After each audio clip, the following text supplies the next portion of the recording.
Je pensais au palimpseste, et d'ailleurs quand on regarde même la matière même de ton œuvre, tu pourras peut-être nous dire, mais le support de la peinture et le support de texte sont des brochures publicitaires collées, et donc ça crée une sorte de superposition de couches.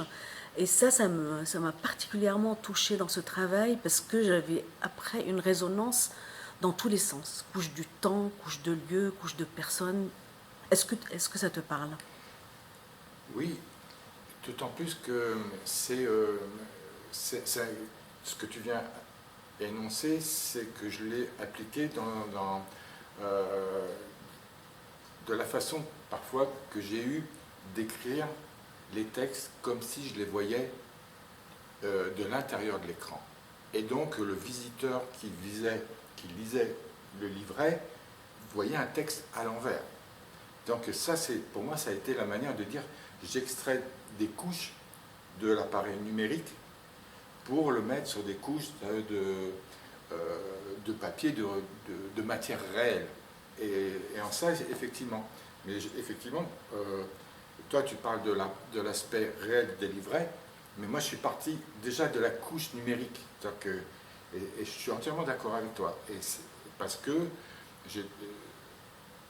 comment dire, j'essaie toujours de me...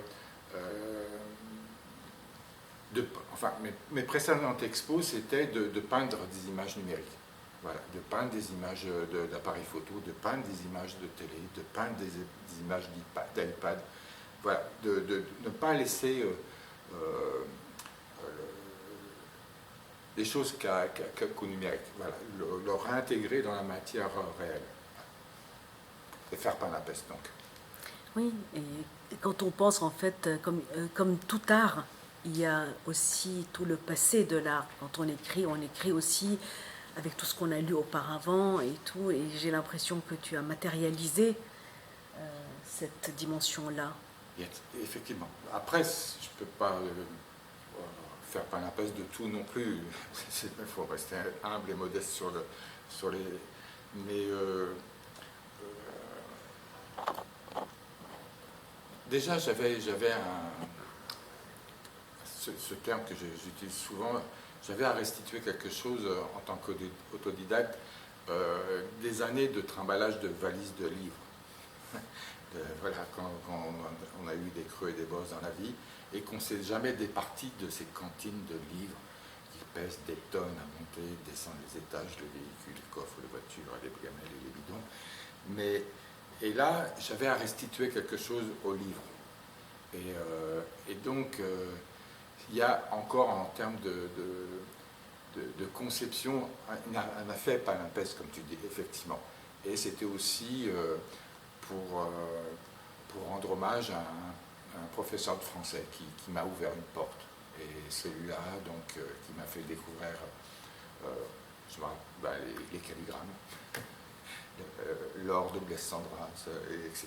Et tout a suivi. Et je ne me suis jamais départi de ces sacs de livres. Moi j'avais une question, c'est un peu pour rebondir aussi sur l'aspect un peu du temps. Et finalement, tu travailles à rebours de l'ère du temps. Parce que ou alors, je ne sais pas comment on pourrait dire, mais tu pars du numérique pour revenir à un geste qui a existé mais qui n'existe plus et qui, enfin, on ne sait pas trop où ça ira. Mais est-ce que tu peux parler un peu de ce rapport peut-être Alors moi j'ai compressé ce que tu dis en une contraction, futuro-archaïsme. Voilà, nous sommes dans cet espace-temps où moi j'ai connu le téléphone en bakélite, et voilà, et d'un seul coup il y a une accélération des procédés d'écriture et de lecture. Et donc, futuro-archaïsme, voilà. Et donc, avec un aspect aussi, c'est pour ça que je retiens beaucoup au figuratif, car il a un rapport naïf et qui peut parler à beaucoup de monde, autant aux enfants que je serais resté dans quelque chose de très conceptuel, peut-être que ça aurait été moins... C'est pour ça que j'ai un rapport très figuratif. Voilà. Futuro-archaïsme.